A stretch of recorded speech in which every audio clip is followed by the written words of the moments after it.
Kesehatan adalah modal paling utama dalam hidup ini. Kita hanya bisa beraktivitas, melakukan berbagai kegiatan dalam hidup ini hanya oleh karena kita memiliki sesuatu yang bernama sehat. Kecenderungan kita adalah baru merasakan pentingnya suatu nikmat kalau dia sudah berkurang atau bahkan hilang sama sekali dari diri kita. Kita baru merasakan pentingnya gigi kalau sedang sakit gigi. Kita baru merasakan pentingnya telinga kalau sudah tuli. Kita baru merasakan nikmatnya, benar-benar nikmat mata kalau sudah diserang penyakit buta. Sepanjang dia ada, normal, kita kadang-kadang kurang menjaga dan memeliharanya. Padahal Al-Quran telah mengingatkan kita, la in syakartum la azidannakum wa la in kafartum inna azabi lasyadid. Kalau kamu pandai bersyukur dalam artian menjaga nikmat, menjaga karunia yang diberikan Allah kepadamu, aku akan tambah nikmat itu kepadamu. Tapi kalau kamu ingkar, kamu tidak pandai bersyukur, kamu tidak pandai menjaga dan memelihara nikmat itu, awas, azabku itu akan pedih adanya. Begitulah. Kesehatan ini menjadi modal utama. Kita melaksanakan puasa, selesai itu kita berangkat ke masjid, melaksanakan sholat tarawih, kemudian tadarus Al-Quran, bahkan ibadah haji, jihad sekalipun, hanya mungkin kita laksanakan kalau kita mempunyai sesuatu yang bernama sehat. Nah, lawan dari sehat adalah sakit. Kita manusia terdiri dari dua elemen pokok, jasmani dan rohani. Kadang kita kehilangan keseimbangan. Berpayah-payah kita mengurus rohani, berpayah-payah kita mengurus jasmani, maksud saya. Satu hari 3 kali kita mandikan jasmani kita. Kita berikan pakaian yang bagus-bagus, parfum yang wangi-wangi, pakaian yang, aksesoris yang mahal-mahal untuk keindahan jasmani. Pernahkah kita berpikir seperti itu untuk menambah keindahan rohani kita? Kita hiasi dengan sifat-sifat yang baik, dengan sabar, dengan ikhlas, dengan tawadhu, dengan tasamuh, lapang dada, dan sebagainya. Begitu juga kalau kita bicara penyakit. Kita sibuk kalau diserang penyakit jasmani. Tetapi sesibuk itukah kalau rohani kita yang diserang penyakit? Al-Imam Al-Ghazali membagi penyakit itu dalam 2 macam. Pertama penyakit zahir, dan yang kedua penyakit batin, penyakit rohani. Apa perbedaan dari kedua penyakit ini? Yang pertama, penyakit zahir banyak dokternya. Apalagi di zaman spesialisasi sekarang ini, tinggal cari saja dokter ahlinya. Penyakit jantung ada dokternya, liver ada dokternya, paru-paru ada dokternya, ginjal ada dokternya, kulit ada dokternya. Penyakit zahir banyak sekali dokternya. Tapi penyakit batin, dokternya hanya agama dan kemauan yang kuat dari orang yang punya penyakit itu untuk mengobati diri. Sulit cari dokter yang bisa mengobati penyakit sombong, cari dokter yang bisa mengobati penyakit kikir, cari dokter yang bisa mengobati penyakit angkuh, sombong, bakhil.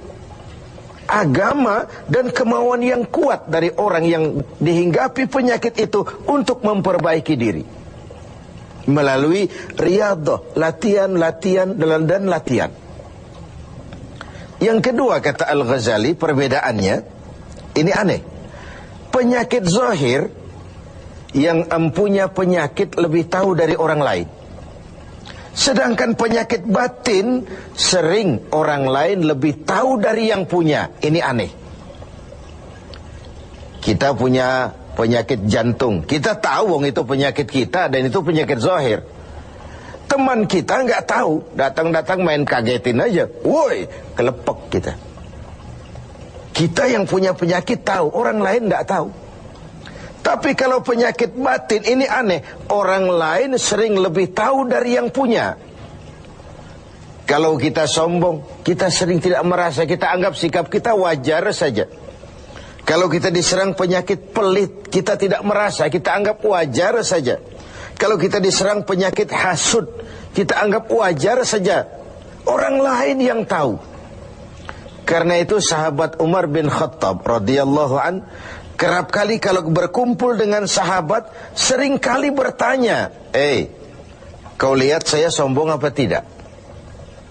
Kau lihat saya pelit apa tidak? Kau lihat pada tingkah laku saya ada tanda-tanda kekafiran atau tidak? Kalau orang lain memberitahu itu kepada beliau, bukan main senangnya hati beliau. Tidak jarang yang memberitahu itu diberikan hadiah oleh beliau. Ini bedanya kita dengan Sayyidina Umar. Kita diberitahu orang marah bukan main. Kenapa gue lo urusin? Diri lo aja beresin. Jangankan kita mau bertanya, melakukan introspeksi tentang kekurangan-kekurangan kita, diberitahu orang pun kadang-kadang kita salah terima. Inilah penyakit batin itu. Dan yang ketiga, ini yang paling dahsyat. Sehebat-hebatnya penyakit zahir, penyakit jasmani, dia hanya merusak dunia. Paling-paling mati gitu saja. Tapi penyakit batin, penyakit rohani kalau diserang, merusak dunia, menghancurkan akhirat. Kita diserang kanker, mati, resiko dunia saja. Kena ginjal, mati, paru-paru, mati, darah tinggi, mati. Tapi tidak berakibat akhirat. Maksudnya tidak ada nanti penduduk neraka ditanya, kenapa kamu masuk neraka? Kanker, Pak. Tidak ada. Kenapa kamu masuk neraka? Tumor, Pak. Juga tidak. Yang menyebabkan masuk neraka itu penyakit rohani. Jadi kata Al-Ghazali, penyakit rohani itu kalau diserangnya kita, rusaklah dunia, hancurlah akhirat. Kita diserang penyakit sombong, di dunia dikucilkan dari pergaulan, di akhirat jelas juga tempatnya. Kita diserang penyakit kikir bin pelit. Di dunia siapa yang mau bergaul dengan orang pelit? Walaupun kita sendiri kadang-kadang pelit. Tapi di akhirat juga tempatnya jelas. Hasud, iri hati, menggeragoti amal sendiri. Di dunia kita sulit hidup karena senang lihat orang susah, atau susah lihat orang senang. Itu kan tandanya hasud itu, iri, dengki.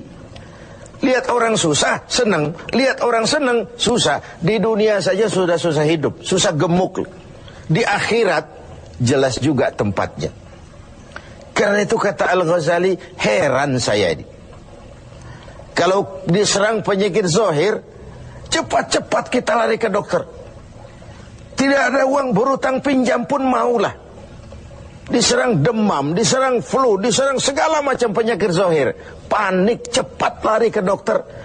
Atau paling tidak puskesmas yang terdekat. Puskesmas tidak berhasil, cari ke rumah sakit umum. Rumah sakit umum masih gagal, cari dokter spesialis. Tidak ada ongkos, jual apa yang bisa dijual. Karena kita tidak kepengen diserang penyakit jasmani. Tapi kalau diserang penyakit rohani, kata Al-Ghazali, kita sering tenang-tenang saja. Padahal diserang penyakit rohani itu celaka dunia, hancur akhirat kita.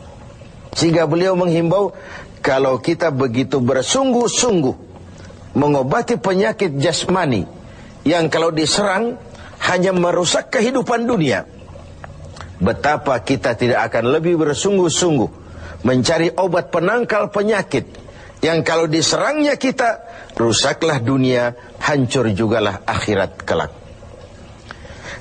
Dengan puasa Ramadan, pada satu sisi kesehatan jasmani terjaga karena memberikan kesempatan istirahat kepada organ tubuh yang sudah bekerja seperti mesin 24 jam.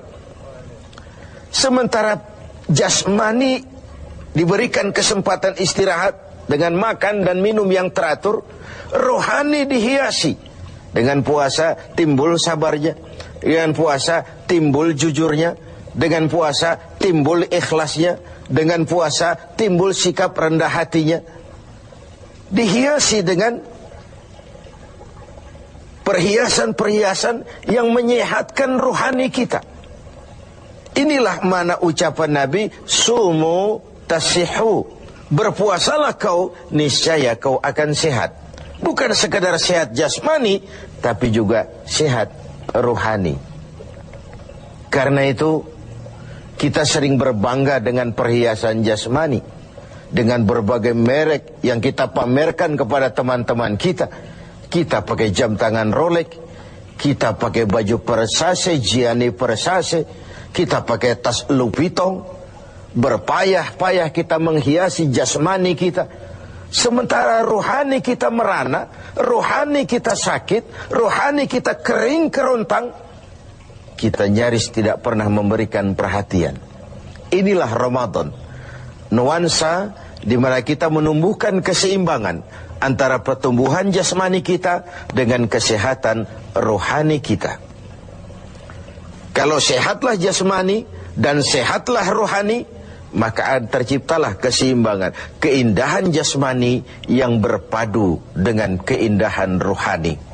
Itulah bentuk yang kita dambakan dalam menjalani kehidupan ini. Semoga puasa yang kita laksanakan mengantarkan kita ke arah tumbuhnya kesehatan jasmani dan lebih-lebih lagi kesehatan